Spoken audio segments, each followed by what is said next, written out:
We started off, as Garth said, with this topic, which most people know of as succession planning. And in my experience, it tends to create a bit of negativity from a lot of people, because a lot of people think if you're talking about succession planning, that means that I need to not necessarily die, but retire from the business that I've been involved in my whole life, or start handing over control to someone else. And that's a fairly frightening thought for a lot of people, especially if they don't know what they would do if they weren't running their own farm. So we decided, let's think about it a bit differently, and let's talk about future-proofing and transition. So that's where we started from. One of the things about future-proofing and transition is we want to avoid that syndrome that you might have heard of called shirt sleeves to shirt sleeves in 3 generations.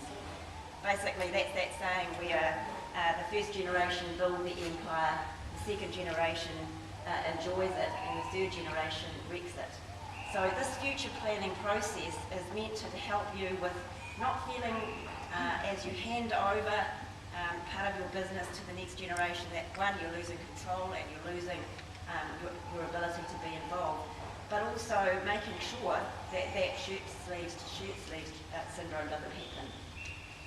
And what we really mean by that is that we need to create the opportunity for family businesses to do 2 things: to provide choice and security now and into the future for all their family members, and to continue to grow and prosper and achieve the goals of the owners also in the future, now and into the future. Now that might mean that some of your family are involved in the management of the business and some aren't, and that's okay. So we try to create a plan where you can account for all of those different needs and requirements. If you think about family businesses, there's a bit of a cycle that you'll probably recognise when you look at your own business. So you start out in the original small circle. You and your immediate family are the business. You're the owners and you're the managers, and it's just you and your family. And then over time, your business grows and your family grows because your children bring home partners and they become involved in the business.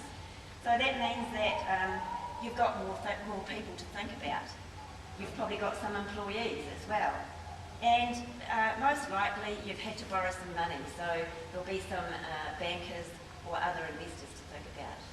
So when you get to that growth and development stage, you start to have a little bit of separation between family and ownership and management, but it still generally happens around the dinner table or at the family barbecue. Your decision making will be fairly informal, if you like. And then you get to the stage where your business has grown to quite a significant size. And by this time your family is even bigger. Your children might have children themselves, and you'll definitely have quite a number of employees, and you'll still most likely have quite a responsibility to your bankers. And it's at that time that you need to become very formalised in how you make decisions. The most important thing here is that you make decisions that people feel they'll all have the ability to have input into and are comfortable with, and that family relationships are preserved, because the last thing any of you would want is to see your family break apart because the business has caused tensions that you aren't able to resolve. So you identify, you get over to that third paradigm over there where you start becoming more formalised. Family gatherings are for family fun, and you have separate owners of the business, some of whom will be family and some of whom may not be. And you'll have separate management roles as well, and they shouldn't be they shouldn't mix or interfere with your family relationships. This idea of succession planning, or what we're calling future-proofing, isn't really a new concept, and there'll be a lot of you in this room that will understand what I mean when I say, when I was a child and my parents were farming, there was a system to transition a business. And it was the 29%, 39%, 50-50 to farm ownership route. Now, obviously, times have changed, and that route isn't as common as it used to be. And the future-proofing or succession planning program looks a bit different. But the concept is very, very similar. And it just means that often there are more people involved, the businesses are bigger, and the dollars are a bit bigger. But it's not a new concept. How many people here always make the right decision?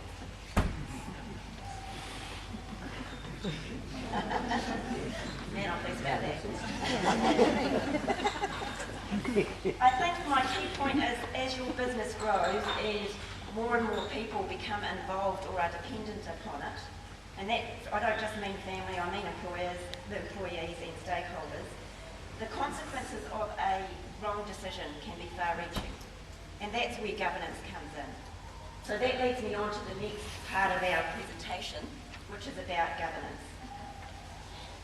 I've been involved with some people in a program that's been run by Dairy NZ under their market measure program called Governance for Farming Families. And the presenters of that program are James Lockhart, James Allen and Justine Kidd, and they've come up with a definition of governance as it relates to farming businesses. And this is what it is. Governance is the effective collective decision making to enhance business performance. And I underlined collective decision making because that's really what governance is about. And their definition goes on to say that enhancing business performance, but also resulting in a division of labour between the board and management.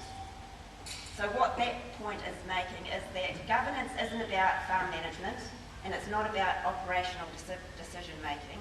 It's actually about strategic decision making and the decisions that you make that are going to, the long-term decisions that are going to affect the performance of your business. That's what governance is about.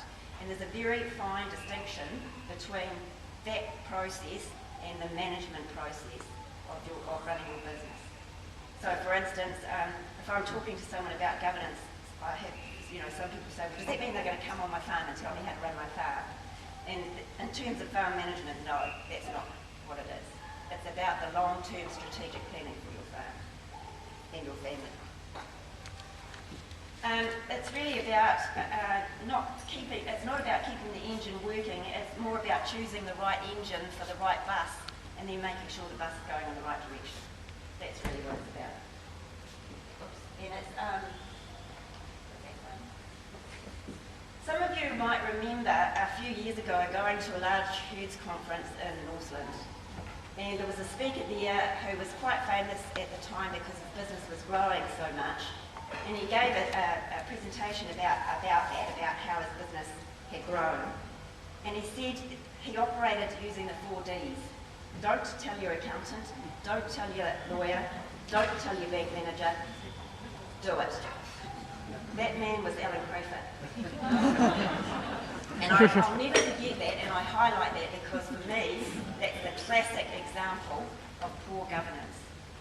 And more importantly, he suffered from what I've learned is called hubris, which is when you become so confident about your own abilities that you start to believe your own BS and think that you're God. And so one of the things that good governance would help you with is make sure that it keeps your feet on the ground, because you have to test your decision making with other people. So good governance is the practice of 6 key things really, making sure that you act with a clear purpose in mind. You can't make good decisions if you don't know why you're doing what you do. So that's the first thing. You need to be able to hold effective meetings with the people in your business, whether it's your board or what you would call your board, whether it's with your management team, whether it's with your staff. And you have to be able to work with others in a positive learning kind of way. You need to demonstrate leadership and humility and self-awareness. And obviously it's about making the right decisions. And as I pointed out before, no one person can always make the right decision. It's also about knowing what's going on and what to do about it when it's going wrong. And again, two heads are always better than one when it comes to that kind of process. And lastly, it's about managing risk effectively. And by that I mean assessing risk, planning for it, then reviewing whether your plan is dealing with the risk appropriately. So you're probably sitting there thinking, but I don't need a board of directors. And that might well be true, because governance doesn't really mean a board of directors is the panacea of everything. There are different styles of governance that you can employ in your business. And at the very simple form, you can have what's called a family council. But it is a bit of a more structured way of making decisions with your family about how you run your family business. The next, in the middle of a continuum, if you like, so you've got a family council down here. In the middle, there's what's known as an advisory board. So you can ask people to act and assist you as advisors to your business at a governance level. They are not directors of your company, but they can be on your advisory board and assist you with that decision-making process. And then at the far end of the spectrum, you've got the full director of the company. They have liability and responsibility under the Companies Act as a director. So there's quite a range of types of governance that you can employ in your business, depending on what you need and how big your business is. So that's a bit of a brief introduction into what we mean about future-proofing, transition and governance. And I'm going to hand over to Marie Callender now, who is going to talk about some of the legal and more complicated aspects of governance